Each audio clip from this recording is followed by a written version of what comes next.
please everybody take your seats? We will be starting our next session very shortly. Por favor, tomar asientos. Muy pronto empezará la próxima sesión.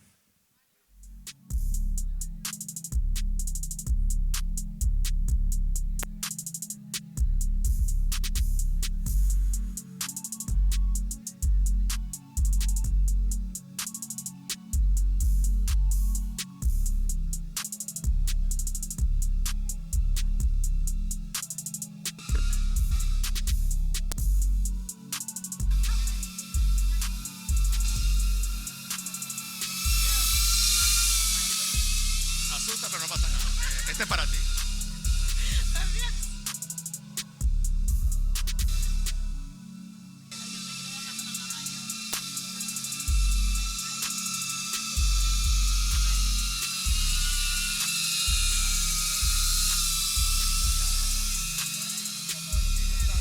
Ya está todo encendido. Solamente al momento de hablar, ya está activando. No hay problema. No tienes que ni ya está todo encendido.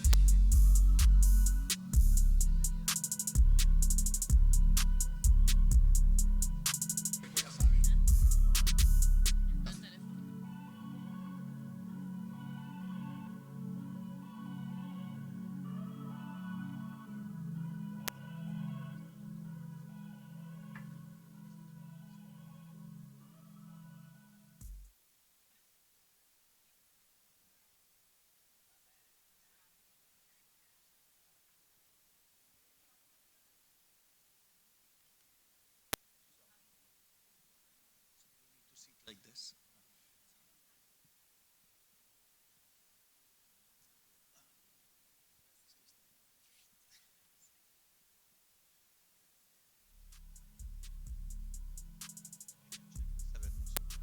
Seven minutes. I'm stressed by this thing. Talk for 7 minutes. No, I'm not stressed about the talk. It's just about the 7 minutes. It's not about what we say.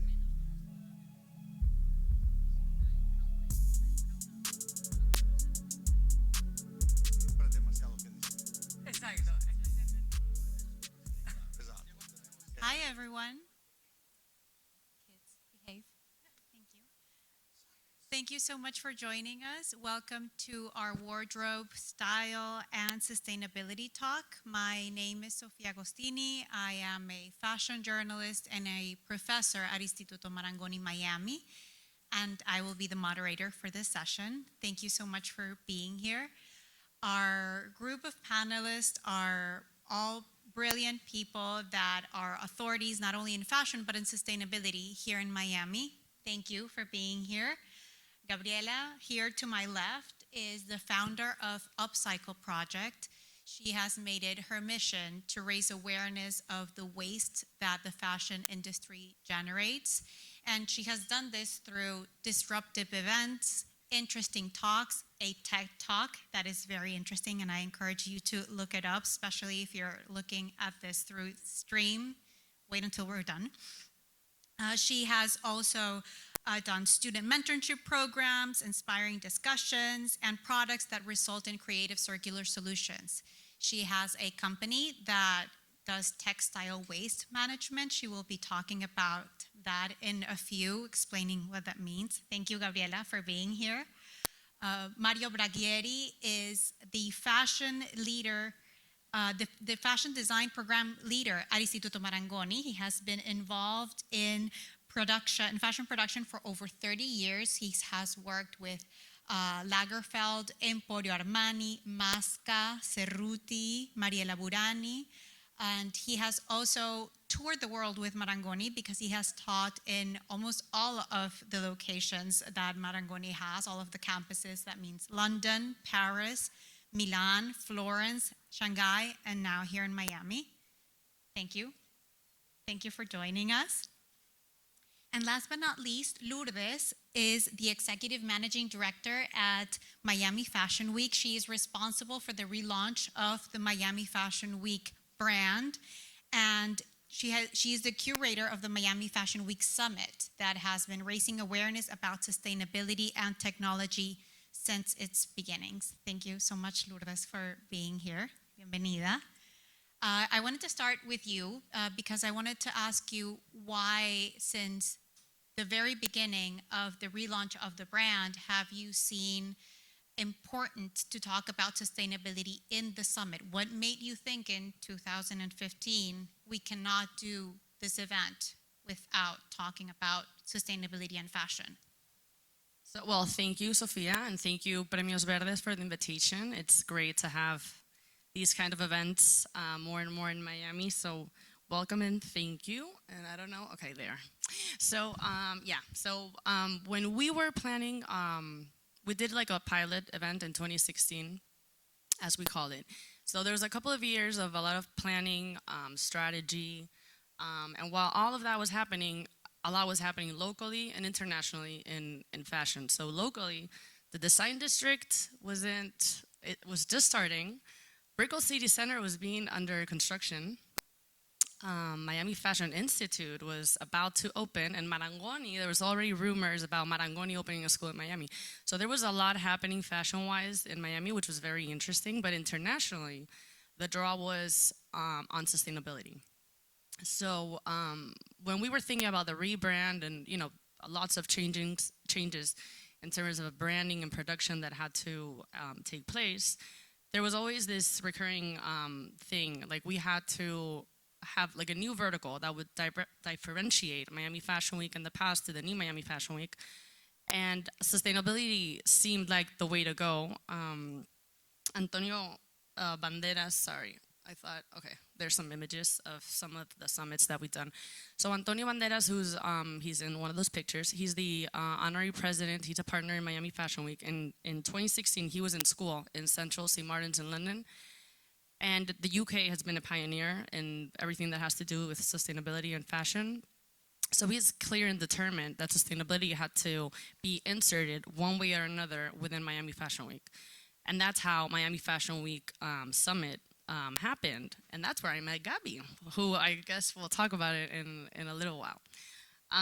So we think that when you thought that by opening communications, it was very early in the game. It was the first event in the US to do sustainable talks about fashion, which we're very proud about. I remember we had this editor from Harper's fly down, and she was sitting in the audience, and she just raised her hand and said, I don't have questions, I just have to say how amazing this is, that this is happening here, and we're not doing anything in New York. Who would have thought that we would hear such a thing? When we were doing the very first one, Miami Fashion Institute wasn't open, and we did it in the video games, I don't know what it's called, in Miami-Dade College. So yeah, it was clear to us we had to do something. This slide, I was gonna remove it, and I left it because I remember sitting down with people telling them about the summit, and I remember like telling people it's the second most polluted industry, and the jaws, everybody was like, oh! And I was like, yeah. And now I left it. I was gonna take it out because I feel like everybody now knows, thankfully. And I left it there because I thought it was very, I got nostalgic. I remember when this wasn't a talk. Now everybody, thankfully, knows, right? So it hasn't been that many years, but there has been a lot of growth, which is great. So 2018 and 2019, we had great speakers coming from all over the world. It was hosted by Valeria Maza, who I'm sure a lot of you know. And it was great. We did it at Miami-Dade College, and we have great plans that got interrupted because of the pandemic. But this was the fundamental part of the summit talks. So yeah, that was very important to us, integrate sustainability. We have great plans, for the future, but yeah, that's a little bit what I can share today, and hopefully very soon you'll hear about the new stuff that's to come. So I'm guessing we can't talk about the immediate future yet, but what kind of talks are you having in the summit? Or of course you have all of these great panelists, but what are some of the most interesting things that people have raised during these conversations? So these are, in 2016 when we started, it was the first thing that came to mind, okay, let's do a fashion runway with sustainable designers. But unfortunately, in 2016, there wasn't many designers, so we couldn't do a quality runway with sustainable brands. And that's when we started gathering some designers, but also scientists, like Lauren Bowker. She's a scientist, passionate about fashion, and she developed this technology. It's crazy. So there's a flag in London. If you go to London, there's a flag. I don't remember the square right now. I should have looked this up. But there's a flag in a square in London that, depending on how the pollution is that day, turns gray or comes back to its original colors. Crazy. So Catherine Hamnett, who's there, I was gonna say sustainability started to be a thing in around that time, 2015. It started being like a daily conversation. But Catherine Hamnett, who's on there, and you see her on at the top right, she started in the 1970s. She's always been super controversial, super politically like an activist. So she started slogan T-shirts. She was the first to do slogan T-shirts, and it was all about the war. And it was, she was amazing. She was like Mick Jagger, Madonna. Like she had, all the big guys wearing her stuff. And in 1989, she tells the story. She did a research. She was so horrified by how the fashion industry, like the true cost of the fashion industry is human suffering and the environment. She was so horrified by it that she stood away from the mainstream industry. So she stopped designing and she went straight to like just focusing on political activism. So she stood away. Now she's very happy because, it's growing very, very fast. So when she came in 2019, she was talking to us about how excited she is that it's already at a pace that she can go back to the fashion industry. All her slogans now are about climate change and, creating conscious. But she was a true pioneer. So yeah, all the people that you see on there are some, one way or another related to the topic, and it's just from 2016 to 2019, the growth. If you look at our panel when we first started, it was 6 people. Like it was very few people, and it was very tough to find, and it's very encouraging to see. And now with the pandemic, I'm very positive that there's more and more conscious and awareness about the matter. So yeah, lots of exciting things for sure ahead. Yes. Thank you. Gabby, I can see your little face right there on the right. Miami Fashion Week was one of the first platforms that allowed you to speak and to develop your project. Do you want to tell us what that first installation was about and how it has evolved to what Upcycle Project is today? Absolutely. Thank you, Sophie. It's honestly a pleasure to be on this panel with people that I respect in the Miami fashion environment. So thank you, and thank you for Premios Verde for having this conversation with us. So Miami Fashion Week was the springboard that led Upcycle Project into the Miami community and into sustainability. Lourdes didn't know who I was, I didn't know who she was, and she trusted that whatever we were going to put on stage was going to be sustainable. And so that's what we did. But how did we start? And I'll tell you a little bit about what we did with them after I tell you who we are. The Upcycle Project started in 2017, right before Miami Fashion Week was presenting their 2017 summit, because I wanted to be in fashion, but I wanted to be in fashion that was good for the planet and good for the people. And like Lourdes was mentioning, in 2016, 2017, sustainability and fashion were never found in the same sentence. So I had a big job to do. As soon as I started researching, I learned that there are 52 billion pounds of textile waste that go into the landfill every year. That is a wild number that we can't even imagine. So at first, the Upcycle Project's mission was to raise awareness, and that's exactly what we did. How? We went to the students to upcycle different designs. Why? Because we believed that fashion, sustainable fashion, starts with the designer.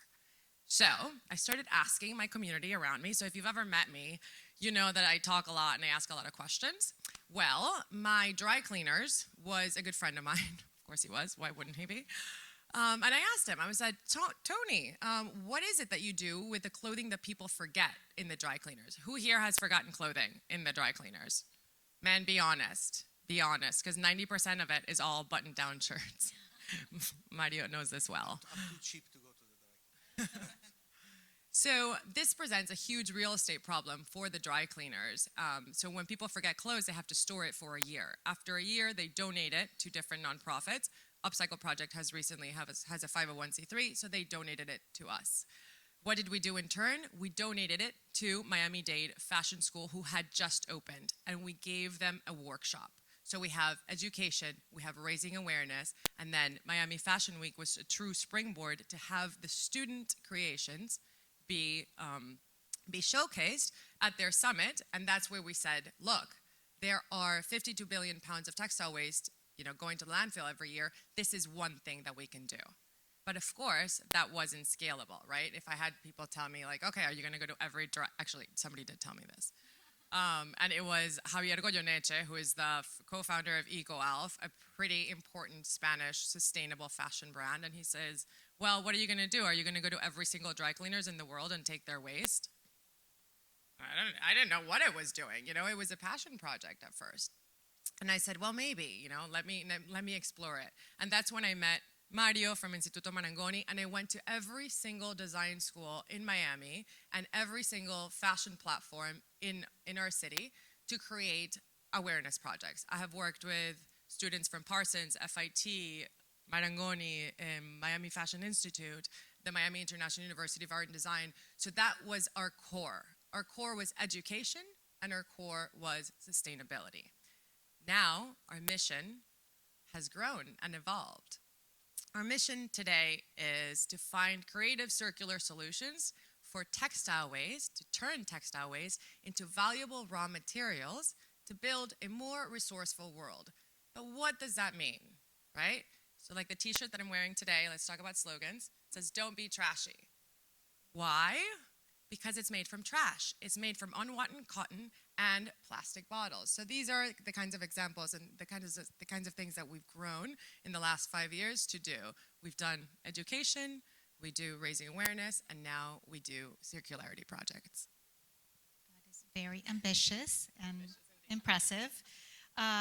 Speaking about education, Mario, you have toured the world with Marangoni, and you've met different perspectives from students while they're approaching their design process. What have you seen that is the main difference of the Miami student and also the Latin American student, because a lot of our students come from Latin America? What is their level of awareness of the impact that fashion has on the world?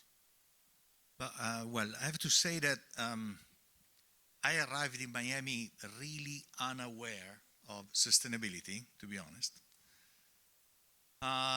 We had a meeting when before the school was opening, and we tried to maintain intact the DNA of every fashion location where we open. So like, if our students are interested in like new trends and be a little crazy, they go to London. If they like couture, they go to Paris. If they embrace the Italian style, they go to Milan, and so on. When we arrived in Miami, we had two ways: or we embrace the Latin style, or we,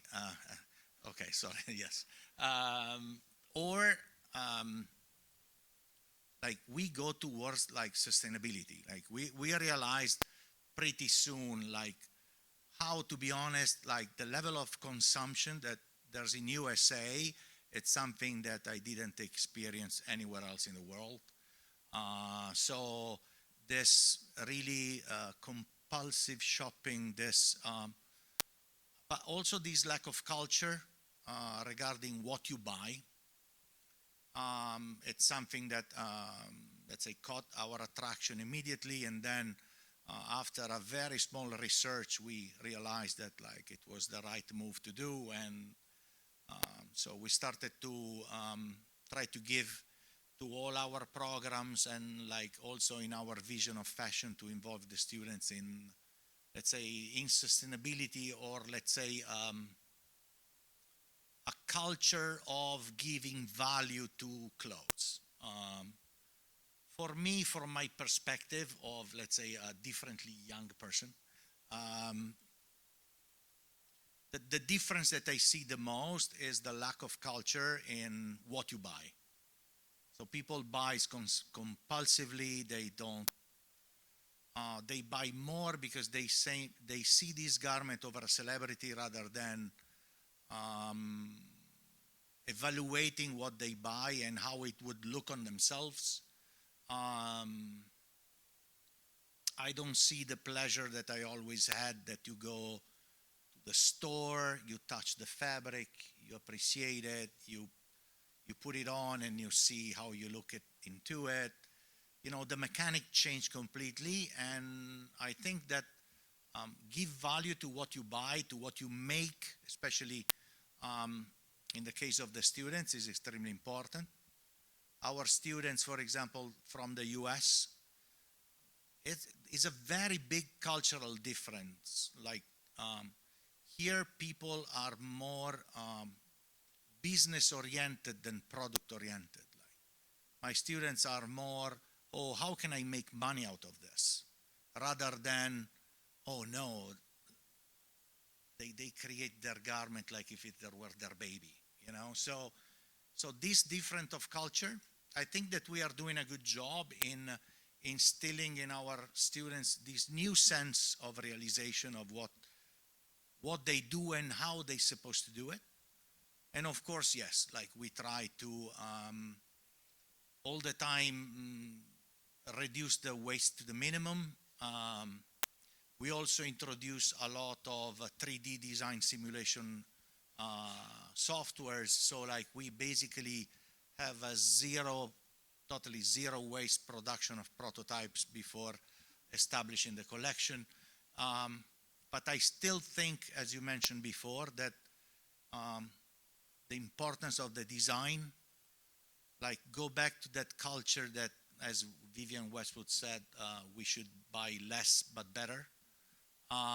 It's very important for this matter. It sounds like you really have to break them because it's something that is cultural, it's ingrained in how they're used to shopping and how they're used to interacting with fashion. So I'm curious, what type of activities or programs or workshops do you do to break that mentality and make them change the way that they see design and shopping as well? I think that more than break them, it's more like open their eyes or make them more conscious about what's going on. Breaking sounds like military initiation. Sometimes breaking sounds good, but no. It's really more create an awareness and also like involve them hands-on in what they do. So like they also have the way to experiment, like, okay, how much it takes to do that. Like, so they don't see it like just like, oh, we really need to go back where people value makers. I mean, now we buy, but we never think how something is done, who does it, what is involved in the making of something. Like we went from where like be a tailor, let's say, was an extremely established and evaluated profession, and now you're like, if you are a tailor, you're like, you know, oh, like, yeah, you do that cheap job that Chinese people does. So sorry for being straight, but so we have to go back and nurture our own local production, like, because all these aspects like are a way more how can I say genuine and I think also sustainable way to pursue fashion. I mean, it's also useless that we criticize fashion for the pollution. Like when we are involved into it, I work all my life into that. Like we all like and we are attracted from it and so on. We just have like to establish like different boundaries and educate ourselves to go back to how it was a little before. Great. Gabby, also speaking about teaching and raising awareness, the Upcycle Project doesn't only raise awareness, and there is one aspect that we haven't spoken about, which is the waste management part of your company, I like to know if there is a business to upcycling. Is this scalable? Because if I'm working with pieces that are pre-owned, they're not all the same. I will not find the same one all the time. So how do you scale upcycling? Right, that's a great question. And that's a question that I'm asked all the time, right? Because when we look at fashion, you're used to going to a store, you see hundreds of pieces that are exactly the same. When you're upcycling, you can't do that because your raw material isn't all the same. So scaling sustainable fashion by upcycling is a little bit difficult. However, what we have accomplished is to find recycling solutions. So you have upcycling, which is giving something more value than it had before. You have recycling, which is making it into something like their lowest common denominator, so like a plastic bottle to a PET, and making that into another plastic bottle, that's recycling. And then you have downcycling, when you completely hide the product where that came from. So the stuffing of this couch, it could be downcycled textile waste. One of the biggest projects that we're actually working on right now, and I brought you guys a visual because I'm a visual learner, and I think that you guys are too. I brought you this backpack. This is a U.S. Army medic backpack that has been discontinued. There are warehouses full of discontinued Army equipment that we have been hired to find solutions for. When I said previously, sustainability starts with the designer, this is exactly what I mean. These backpacks are meant to be indestructible and therefore very difficult to recycle. We have to cut out all the different parts that can't be recycled altogether into something else. It's been quite the challenge, let me tell you. But it is possible, right? So now I'm saying like, okay, this is a problem. We have to find a solution for what already exists. But what is the future? Right? How can we design these backpacks to be indestructible, to make our soldiers very safe, to withstand any sort of environmental hardship, but also put it in a blender, if you could think of it that way, and have something else come out that we could use. So that, for me, is really where scalability could apply in upcycling, recycling when it comes into fashion. So what are we doing? We are consulting with different brands to have take-back programs. We'll take everything that doesn't sell. We'll take your returns. We'll clean it up, and we're going to be able to recycle it or downcycle it into their lowest common denominator to make something valuable to, again, build a more resourceful world. So that's in a nutshell. I don't know. Okay, I so made myself clear. yes, you have. So not only garments or accessories, but that could also apply to uniforms, bed sheets, napkins. Bed sheets, yes. Uh-huh. Yes. All right. So I've obviously, yes. Yes. Thank you for that. Yes. So uniform. So think about all of the textiles that are in your life away from your closet. Think hotels.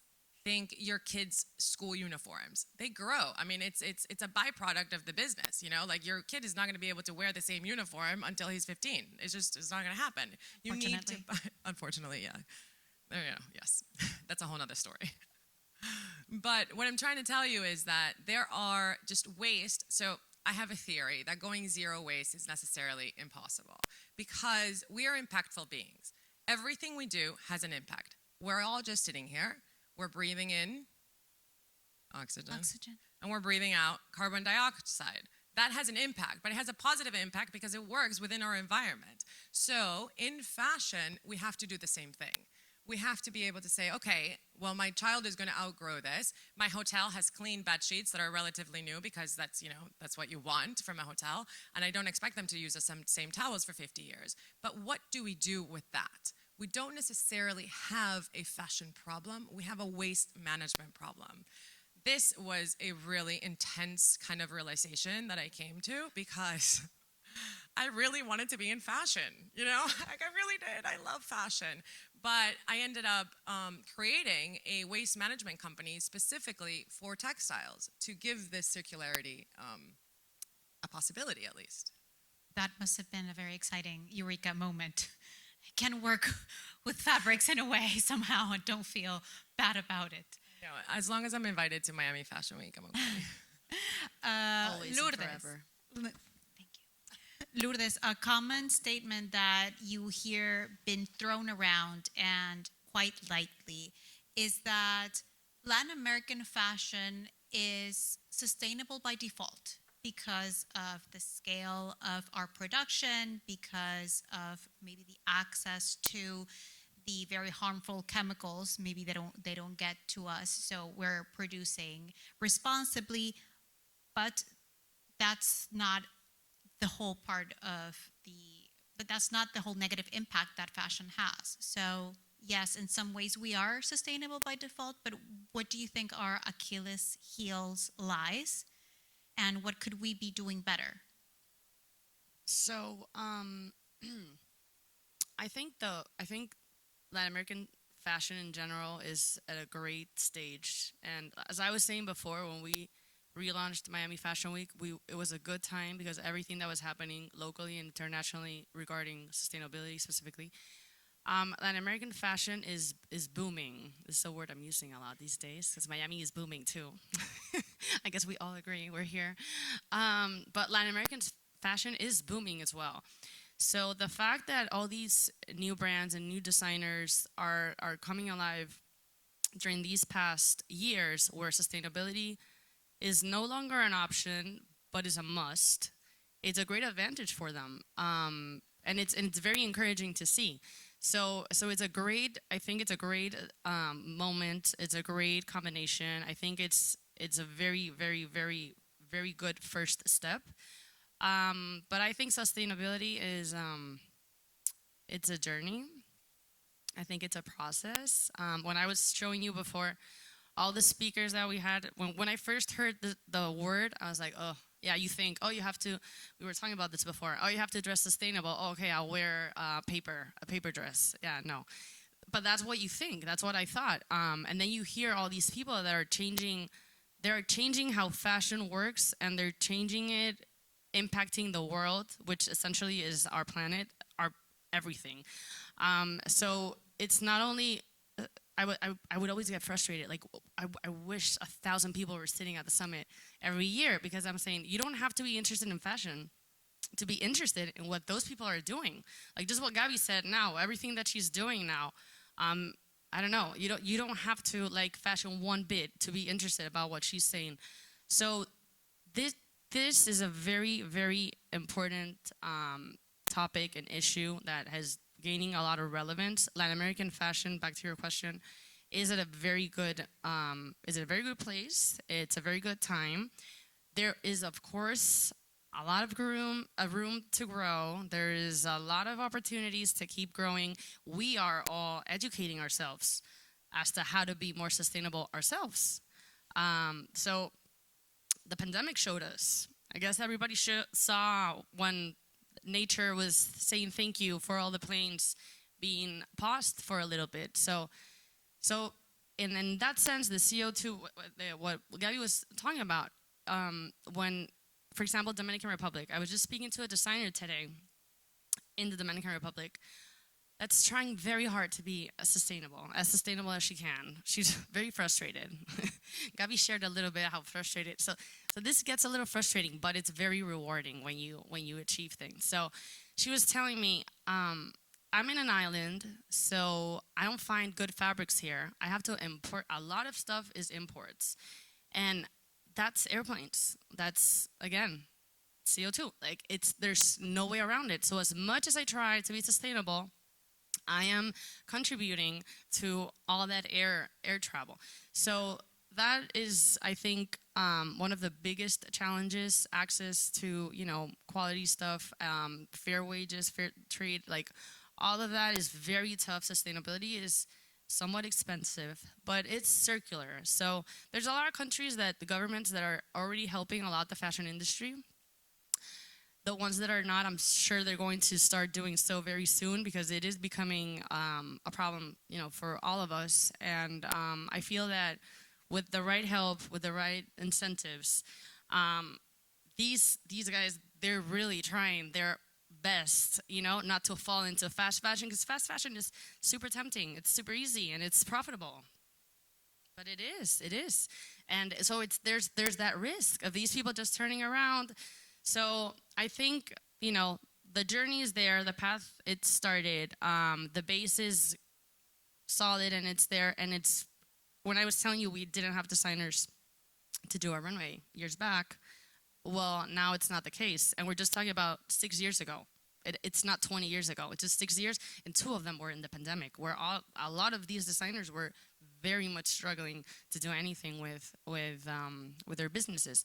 So yeah, so I think a little bit more of support in that sense to make sure that we there's fair trade, which it's a fundamental part of sustainability, and yeah, I think that's a little bit. I don't have the solution, unfortunately. And going None of back us to do. going back to education, that's also a very important component. Yes. So the public in our countries have the knowledge to appreciate that there is a reason why probably those brands are going to be more expensive. Correct. Another side of that coin is that sometimes fast fashion brands take longer to get to our countries. And when they do, you're very excited. I heard a colleague once say, I know everything about sustainability, but finally there's H&M in my country and I want to get some trendy, fun, cheap clothes for me. And it's very hard to fight against those very, very big corporations on the offer that they give. So I think going back to education, it's so important. Yes, it is, and that's why when we did the Miami, when we launched Miami Fashion Week Summit, we partnered with the school because the students are really the agents. They're the game changers. They're the ones that need to really embrace what's happening now, because they are going to be the ones that in a couple of years, it's already, people are just agitated in general. Like sustainability is already, like I said before, it's not an option, it's a must. And customers and clients are already being super demanding in terms of, getting sustainably sourced, made, everything products. And I think there's a lot of, and again, the pandemic, I think, did a great, not a great job, but I hope you understand what I'm saying, that there was a lot of awareness, a lot of conscious awareness that arose from all of that. And it's like, oh, it's fashion. Yeah, but fashion is, everywhere here is wearing clothes. So fashion, yeah, it's everybody. Yeah, we're all somewhat connected to it, and we're all very responsible for what we buy. And what Mario was saying before, buying less but better is a way as well. So I got very mystical during the pandemic. So it's conscious. We have to be very conscious about everything. Mario, I know that one of the key differentiators between students in other countries and here is that the ones that you've been seeing have a very big entrepreneurial spirit.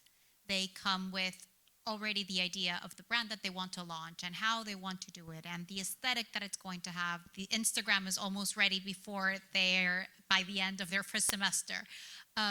But that also means that they are concerned about how they are going to produce and if they're able to produce sustainably. What have you learned by listening to your students and seeing how they want to pursue their brands? Have you learned anything from them?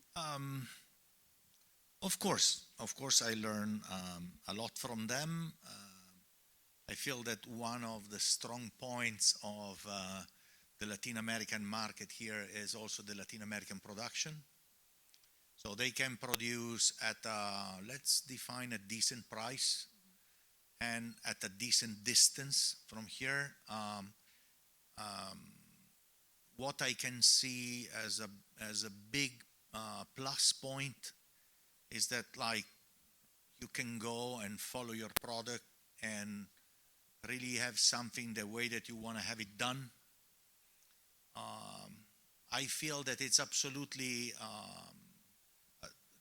perceivable, like when something is impersonally sent into like one of the mass production markets. You just send a spreadsheet with measurement, it comes back. The way it comes back, it doesn't matter. You invest in your promotion, you sell it and repeat. But you can see that like it's a product without a soul, an identity. mean, we try to tell them, like, you really have to create your own product. You have to differentiate, try to differentiate yourself from the others somehow. I mean, you don't have to go crazy, otherwise people doesn't. Because I still believe that, like, the quality of the product, or like the affection that you create to your product, makes the difference in the, let's say, in this sustainability life chain for a garment.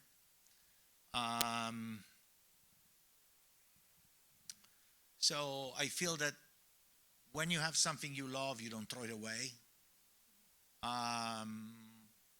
So in this sense, Miami, it's perfect, like, because, I mean, would be ideal to create this balance of create a new product produced in a, let's say, not conventional location, and of course have the student get passionate about their production or so.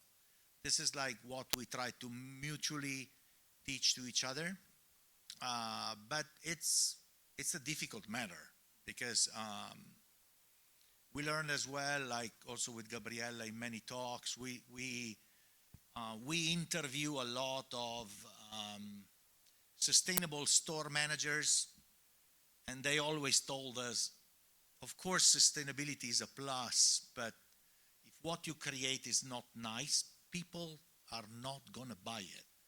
So if we produce something sustainable and is not appealable to the market, I mean, we just create more waste, like even before selling it. So, it's a very difficult matter. So, and it's can be frustrating or. I remember, it's a really funny anecdote. When I first went to Instituto Marangoni, I had bed sheets from a hotel in Miami Beach that they had just donated to Upcycle Project. And I went to Mario. I'm like, Mario, look at all this. This is amazing. It's all white and it's big and you can make beautiful things. And he looks at me and he's like, Gabi, trash in, trash out. Like, so it's all about the design. And I always remember. I don't have that accent, though. I mean, No, but we did a very, very good job. And to be honest, we keep using bed sheets to produce the most as we can, like for our prototypes. Like we use bed sheets, like when we have high schools visiting and they want to try a little draping or a little fashion experience. So like we still trying our best to do what we can. But as I'm saying, is educational, is technical. For me, technicality is the key for this. We show a lot of time to our students, and also with the bedsheet project, as like, if you have the technical knowledge to support you, you can think about how you can transform this garment into something else better looking and more modern. The same as if you have the technical knowledge, you can turn your backpack into something else. So creativity, okay, you can be creative, but I mean, you also need to have some technical skills like education that makes you able to empower your creativity, okay? So. And I think it's so nice what you said about also developing that eye towards beauty, because if the product, you can be very virtuous in your draping, but if your product is not beautiful and it's not desirable, then trash in, trash out, right? I don't know. My accents have never been. I don't know how this became a thing, but yeah. Oh, it's a thing. Does anybody have any questions for our panelists that you would like to ask? Do not be afraid. There's maybe a little hand over there. Yes, Yes, please. Okay. Hi, I got the same question yesterday. So what about the energy into your processes of production? Who would like to take this question? But I'm not so involved in production and energy, let's say, but maybe Gabriella. Sure. All right. So energy and production. So is the question, what is the question exactly? What about energy? Can you develop So your like, question? how a much little more? energy does it take? So a lot of the companies that we work Sustainab- with. What about What about which energy? sort of energy are you using is the question. Yes. So like none of okay. So sustainability, it's energy, it's everything. So absolutely. No, I totally agreed. So a lot of the companies that we've visited to find these solutions, these recyclability solutions, actually use a lot of solar panels and renewable energy already. So everybody who is in sustainability and in manufacturing at this grand scale is taking every single measurement into consideration. So energy, water usage, chemical production. So what is the chemical actually? What is the impact of that chemical against your skin? So they're really looking, some of the companies, not all of them, but most of the ones that we work with are taking into consideration all of these items and components into manufacturing better products for everyone. And what would you say is the most popular solar? Solar, for sure. There is a company that is actually taking waste and making gas. So there's, I want to say it's waste to energy. So it's a type of it's landfill gases that are used for energy production, but that has a lot of different impacts, and it's not 100% full solution. And I don't really want to say that is renewable energy because it relies on waste. So the more you waste, the more energy you have. So we're still in the same loop. So that's why I don't love that solution. Does that answer your question? Yes? Okay. There's a couple over there on the back. Hi, Gabriella. I was wondering, the T-shirt you're wearing now, you said it was made out of recycled cotton and PET. So could you tell me, where was that recycled? Was it that made here in Miami, or is it made elsewhere? And in addition to that, I was wondering if it has any dyes in the process? Great question. All right, so full transparency. My T-shirt was made in Mexico. It was from plastic bottles collected around the facility that recycles them into PET. And the cotton, it comes from post-industrial manufacturing. What does that mean? So when you have a 100% cotton shirt that is being cut on the manufacturing floor, that shape has waste, and that goes into the trash. They grab this waste, they put it in big bags, and they send it to this yarn manufacturer. So the person who makes this makes the fiber first, which is like a fluff. That fluff then gets yarned, and that yarn then becomes a textile, and then the textile then becomes a shirt. That shirt is shipped to Miami, to our offices, and that's where we printed the Don't Be Trashy, because we thought we were clever. And we currently sell them on our website. If you want one, feel free, upcycleproject.com. Yeah, so that's dyes. No dyes. There's no dyes because the cotton that is collected is black. And that's why we have very limited colors. We have white and we have black. If we wanted other colors, then we would have to add dyes or different washes. So it's not a perfect t-shirt. We can't compete with the high-end cotton t-shirts, and our prices are at high-end. So that is a green premium that, unfortunately, we pay for creating this product. I'll tell you a little bit about this t-shirt, because what I wanted to actually do was replace the promotional shirt. The promotional shirt is one of my pet peeves. What is a promotional shirt? When you have a shirt promoting your lawyer, your dentist, your Earth Day project, all of those shirts you don't value, back to Mario's point, because you're getting it for free, right? And you're never going to wear it because it has your dentist's name on it. This creates a ton of waste. What I wanted to do with this particular project was create a wholesale system with recycled shirts. What was I guess it's not a failure, but I guess it's like the challenge is the price. They're too expensive when they're used to paying 90 cents per t-shirt. So I hope that answers your question.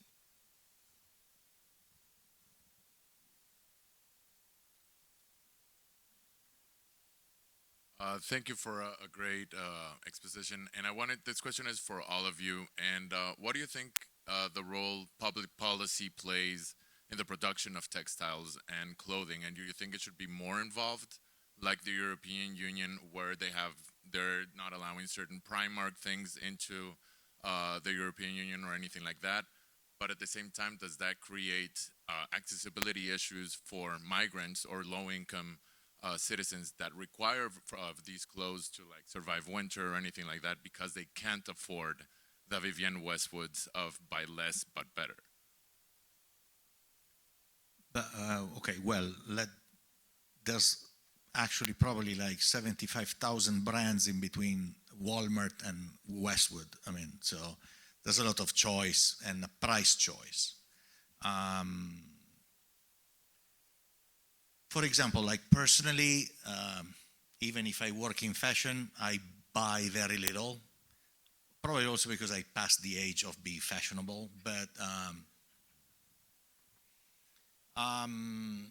no, I think that some type of material or production, they should be limited. I always find the word like ban a little scary or a little, I don't know, fascist. I don't know, so like ban. So, but on the other hand, I think that absolutely we also need some support from the government and from the countries in this sort of initiative. I think, as I'm saying, I think that is a little extreme to say, oh, from next year everything is going to be electric. You know, like no. But we also have to start somewhere, and I think that definitely it's something that we could work on. And anyway, I was surprised in a couple of years how much more common and like absolutely like became, I mean, all the fabrics we are considering for the collection and stuff, everything's like recycled now. So I think that we have to work on the consumption rather than, because I mean, it's recycled, but if we buy at the same rate and we are 7.5 billion people, I mean, it can be recycled, but we are still in trouble. So that's what I think. Lourdes, you wanted to add something to this? Yeah, no, like what I was saying before, there's a lot of governments that work together with fashion in Latin America. And so that's already great because, again, the fashion industry, sometimes it's like, oh, it's fashion and it's like unachievable, or it's like, and that's how I perceived it when I started, actually. So I know where the thought comes from. But yeah, just like thinking about it in a circular way, I think it's the winning way when it comes to government supporting all of this, incentives, everything that you can do to support in that sense. The European Union leads the way in this, and those things are things that have definitely made a change. When we started sourcing people to come to talk to our panels, unfortunately, we found Gabby, and yeah, like there wasn't a lot of people here that were into it, and not in Latin America either. And again, I'm very happy that has changed so much in the past years. But it's a circle. You help the designer produce, source everything in their country. You're helping back to the DR. The DR tourism is, everything for the DR. So by supporting this, you're lessening the impact on the oceans, and then you have prettier beaches, so there you go, your tourism is back again. So it's just understanding that fashion is very much present in a lot of things that we can't even imagine. So yeah, I think that's... And if the government doesn't step in, then you leave all the responsibility to the consumer and to the young designer, and that is a lot of pressure for a young designer that probably doesn't have the means to invest in these very expensive technologies or consulting to understand what's the best way for them to be sustainable. So I think that the best way is to have government involved, and of the government wanting or seeing the potential in the industry, right? Fortunately, China, it's very easy to produce exactly what you want to produce over there, and just send something out, and it comes back just the way you planned it. And it's we're back to where we started, and we only have one planet. So, We had a question over here.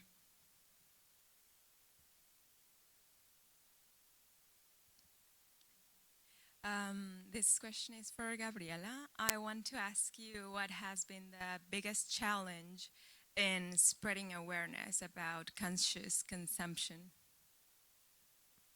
That's a great question. A lot of people ask me, like, why did you get into sustainability? What were you thinking? The truth is, I don't know what the hell I was thinking. The biggest challenge for me is really the conscious awareness that we all have in what we buy.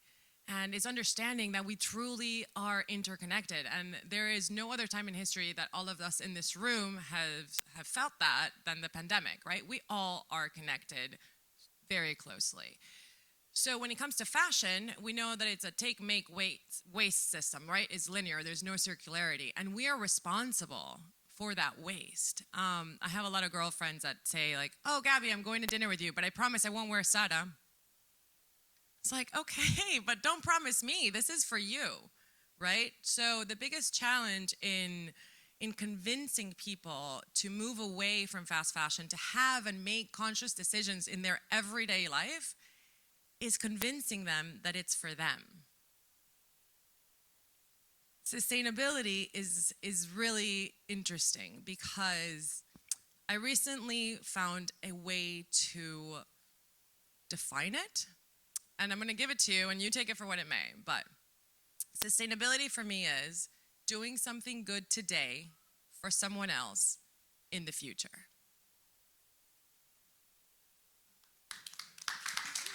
It's a challenge. And for those Sarah buying friends, do you have any advice on how to build maybe a more ethical closet? How do people learn how to, if they cannot afford the Vivienne Westwoods or the Stella McCartneys, how can they buy more consciously? What signs should they be looking at to make more conscious decisions?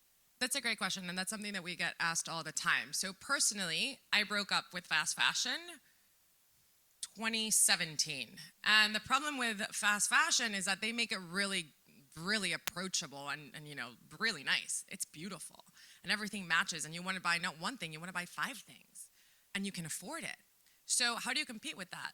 Well, to Mario's point, you have to value exactly what you want. So how to build an ethical closet. It's a series that we've started to do, and it's really understanding the materials. Natural materials are naturally better because they decompose faster into our environment. So even if you have to go to a fast fashion store, look for the linens, look for the cottons. Don't look for the trendy neon polka dot shirt that you know you're not ever going to wear.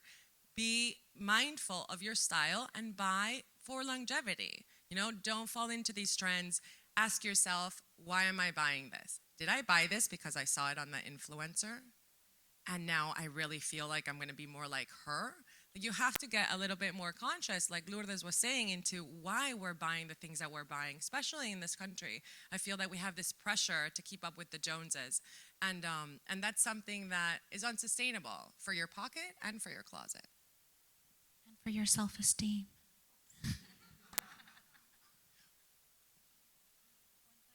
Question? No? We're done with time. But thank you so much, Lourdes, Mario, and Gabby. Thank you, everyone.